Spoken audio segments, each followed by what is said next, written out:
नमस्कार भाई, एक बार फिर स्वागत है। और आज आपने मेरा नारायण हल्का का जब जिक्र हुआ है तो नारायण हल्का में एक बड़ा खेल खेल दिया। एक चेहरा मेरे को आप देखने लग रहे हो, जस्सी पेटवाड़। जस्सी पेटवाड़ ने कुछ एक दिन पहले यानी अपना पता है एंट्री मारी थी कांग्रेस में, और एंट्री आज इतनी तकड़ी मारी थी नारायण हल्का में, इतना बड़ा खेल खेल दिया।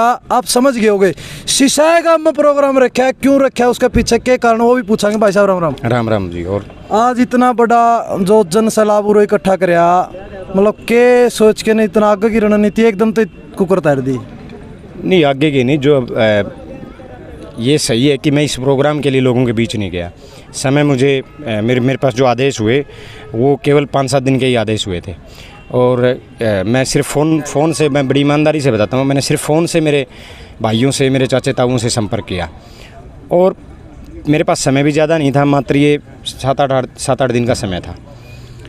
तो उस जो मेरे भाइयों ने, मेरे चाचे ताऊओं ने, मेरी मातृशक्ति ने जो ये कार्यक्रम, इतना बड़ा, इतना विशाल कार्यक्रम सक्सेस किया, मैं जीवन भर इनका आभारी रहूँगा। केवल एक फ़ोन के माध्यम से आज मुझे इतना भरोसा हो गया कि मैं जितना भी इस नारायण हल्के की सेवा करूँगा, जितना इसके सुख दुख का साथी, बेटा, भाई बन के रहूँगा, उतना ही ये हल्का मुझे अपना सेवक, अपना बेटा चुनने का काम करेगा। यही एक मैसेज मैं लोगों को देना चाहता हूं कि आपका ये बेटा, कोई आए चाहे ना आए, आपका ये बेटा हमेशा आपकी सेवा में रहेगा, आपके बीच रहेगा। अगर बात करी जाओ, नारायण हल्का बहुत बड़ा है। जस्सी भाई साहब, आपने सिसाई गांव में क्यों चुने आज इस प्रोग्राम के लिए? ये एक बड़ा सवाल है। चारों कोणों में प्रोग्राम करना था, कोई गाँव में कार्यक्रम करना था शहर की बजाय। और पिछले साल 2022 में दीपेंद्र जी आए थे पेटवाड़। 2020 में चौधरी भूपेंद्र सिंह हुड्डा जी और भाई दीपेंद्र सिंह हुड्डा जी की रैली पेटवाड़ में की थी, हमने ज्वाइनिंग की थी तब। आज ये मकसद था कि अब इस कोने में हो जाए और अगली बार किसी दूसरे कोने में हो जाए। ये सिर्फ ये मकसद था। और मेरे लिए बड़ा सम्मानित गांव है, क्योंकि पेटवाड़ और सिसाई बोड़ान का भाईचारा है, रिश्ते नहीं होते। तो ये मेरे चाचे ताऊ दादे यहाँ मौजूद थे। दूसरी तरफ सिसाई कालीरामण में हमारे 300 से ज़्यादा रिश्तेदारियाँ भी हैं। तो वो लगाव जो है, वो जो प्यार प्रेम है, वो भी थोड़ा ज़्यादा है। और एक्चुअली मैं सही बताऊं तो ये जो एरिया है, ये एरिया मुझे हमेशा मजबूती देने का काम करता है। बड़े जोशीले और बड़े निस्वार्थ प्रेम के लोग यहाँ रोगी में रहते हैं। और जैसे 12 खाप है हमारी, स्त्रोल खाप है, पंचग्रामी, जितनी खापों का जो सिस्टम है, ये सबसे जोशीली खाप है, एक होकर चलने वाली खाप है। तो इस बहाने भी मुझे ये था कि रोगी के भाइयों के बीच एक कार्यक्रम करेंगे जिसका एक मैसेज अच्छा जाए। राजनीतिक नजरिए तो लोग न्यू को है, जस्सी ने सिसाई ज्यादा चुना है। बोला सिसाई में पिछली बार टिकट मिली थी, इनकी बार वो टिकट आड़ा गल्ला ले लिया प्रोग्राम करके। मेरे अंकल हैं बलजीत अंकल, बड़े सम्मानित हैं, बहुत ही सभ्य व्यक्ति हैं, चौधरी बलजीत सिंह जी। और साथ मैं उनके साथ हूँ, वो मेरे साथ हैं हम। और क्योंकि आपसी भाईचारा है ना हमारे गांव का, तो ये कोई नहीं कि भी टिकट वाला को इशू तो अभी नहीं है, अभी काफ़ी समय लगेगा। तो बलजीत जी वैसे ही मेरे लिए आदरणीय हैं और उन्होंने मेरे साथ खड़ा होना ही था, मैंने उनके साथ खड़ा होना ही है। तो ये चीज़ें इशू में नहीं है। अगर बात करी जाओ नारायण हल्के की, नारायण हल्के में बड़े बड़े नेता हैं, पहले मंत्री भी रह लिए, जिस तरह जीत के भी गए थे, दोबारा फिर लोगों ने हटके उसे स्टैंड पर लेना, अपने मंच पर भी कहा कि वह सोमामणिया पर लेके छोड़ दिया है। उनके साथ आपकी टक्कर है, क्या मानो? देखो, जो व्यक्ति हमारी टीम की मेहनत से डर के, हमारे इस जन सैलाब से डर के जो व्यक्ति हल्के में आने लगा हो, वो व्यक्ति 2009 से चुनाव लड़ रहा है। 20 साल तो उस व्यक्ति को इस हल्के की याद नहीं आई। ये हमारी मेहनत और ये हमारे लोगों का एक सामने से मुंह पे बोलना है कि उस व्यक्ति को, उसको ये समझ आ गई ये नारायण हल्का है। यहाँ लोगों के बीच रहोगे, लोगों की सेवा करोगे, लोगों के हिसाब से चलोगे तो पार पड़ेगी, नहीं तो 1 मिनट में सिरिया निकाल देंगे। अगर बात करी जाए दादा गौतम जेजेपी से विधायक है फिलहाल नारायण हल्का में, और हर बार एक हो मेरी तो चलती को नहीं, मैं तो बेबस हूँ। इस वजह तो जो नारायण हल्का भी फीका पड़ा है और काम को नहीं होने लग रहे। उस चीज़ का असर आपने कितना, मतलब उस चीज़ का फ़ायदा कितना मिलेगा आपने, क्योंकि एक विधायक तो ऑटोमेटिक कटन लग रहा है? नहीं, दादा गौतम जी की एज हो चुकी है कि वह 80 साल के हो चुके हैं। मैं ये नहीं कह सकता कि दिन रात वो लोगों के बीच रहें, क्योंकि एक सीमित एज का व्यक्ति लोगों के बीच रह सकता। 80 साल में कोई बुजुर्ग दिन रात मेहनत करके लोगों के बीच नहीं रह सकता। और दादा गौतम जी मेरे से एज में भी 50 साल बड़े हैं, मैं उन्हें कोई राजनीतिक शिक्षा भी नहीं दे सकता। लेकिन मुझे जहाँ तक लगता है कि दादा गौतम जी का यूज किया गया है जेजेपी के द्वारा। उनके वोट लेने के बाद उनको जेजेपी के जो लीडर्स हैं उन्होंने एक लात मारने का जो काम किया है, दादा गौतम जी का अपमान करने का जो काम किया है, उनको किनारे करने का काम किया है, वोट हथियाने का काम किया है उनसे। तो मुझे तो वैसे ही दादा गौतम जी से सहानुभूति है कि उन्होंने जितनी मेहनत जेजेपी के लिए की थी, जेजेपी ने बदले में उनको कुछ नहीं दिया। या सहानुभूति इसलिए तो नहीं हो, दादा गौतम के भी शब्द बदले बदले लागे, कदे कांग्रेस में आंदे हो। दादा गौतम जी का स्वागत है और हमें दादा गौतम जी का मुझे आशीर्वाद मिले, मेरे लिए तो बड़े सौभाग्य की बात है।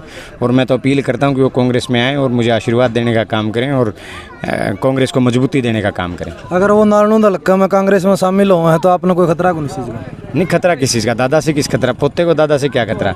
और दादा राम कुमार गौतम जी तो बहुत सम्मानित है, मजबूत व्यक्ति हैं।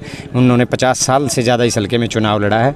मेरे लिए तो सौभाग्य, मैं तो कहता हूँ, मैं तो सामने आके कहता हूँ कि दादाजी कांग्रेस में आओ, अपने इस पोते को आशीर्वाद दो। एक पोता तो आशीर्वाद पहले भी दिया था भाई साहब, वो धोखा कुन्ने मुड़ने मारे। वो पोता खोपर था।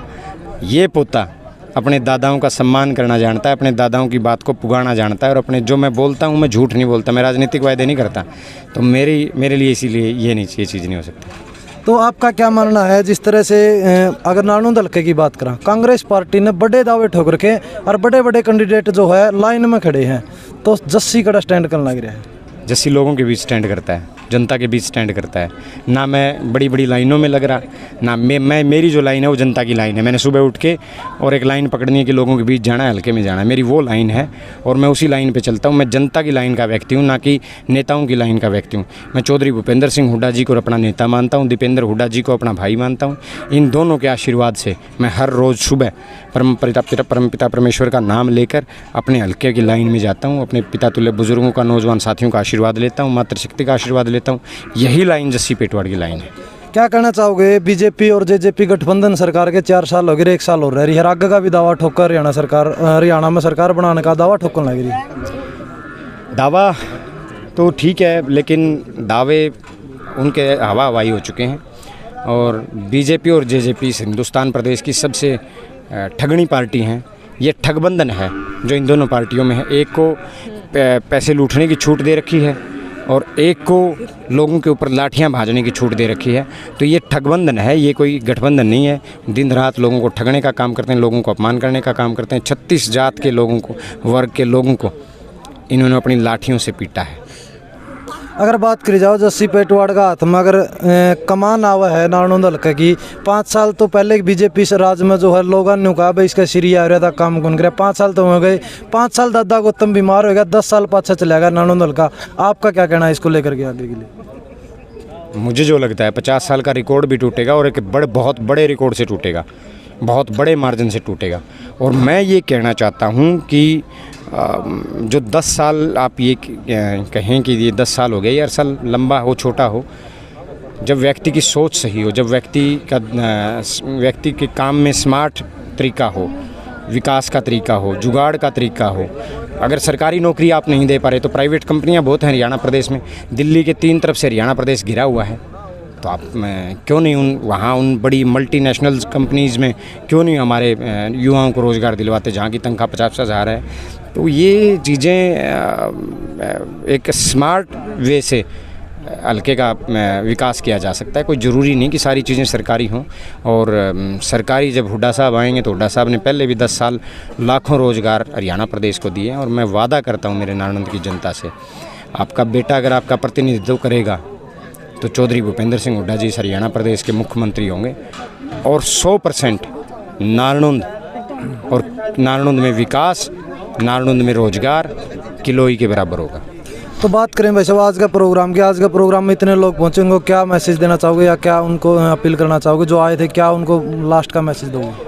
आज जो 15-20 हज़ार लोग इस कार्यक्रम में आए, मैं उन सबको हाथ जोड़ के नमन करता हूँ, प्रणाम करता हूँ और धन्यवाद करता हूँ कि छोटे से मैसेज के ऊपर आपने इस जो कार्यक्रम को इतना बड़ा विशाल रूप दे के मेरा जो मान सम्मान बढ़ाया है। मैं हमेशा आपका कर्जदार रहूँगा और आप कोई आए चाहे ना आए, आपका ये बेटा, आपका ये भाई हमेशा आपकी सेवा में रहेगा। धन्यवाद। तो भाई आपने देखा आज का प्रोग्राम जो है एक बहुत बड़ा प्रोग्राम करने का काम कराया जस्सी पेटवाड़ द्वारा, बड़ी ताल ठोक दी गई है। यानी नारनौंद हल्के के जो नेता थे, जो निश्चित होकर बैठे थे कि नारनौंद हल्के में कोई बराबर की टक्कर देने वाला नहीं है, आज उन्हें जस्सी पेटवाड़ ने उनके पसीने छुटाने का काम कराया है। आपने पूरा जनसैलाब भी देखा था, आज का पूरा प्रदर्शन भी देखा था, आज का जो है प्रोग्राम जस्सी पेटवाड़ द्वारा किया गया वो आप तीन दिखाने का काम कराया। आपका क्या कहना है नारनौंद हल्के को लेकर? अपने कमेंट में राय जरूर रखें। धन्यवाद। जय हिंद, जय जवान, जय किसान।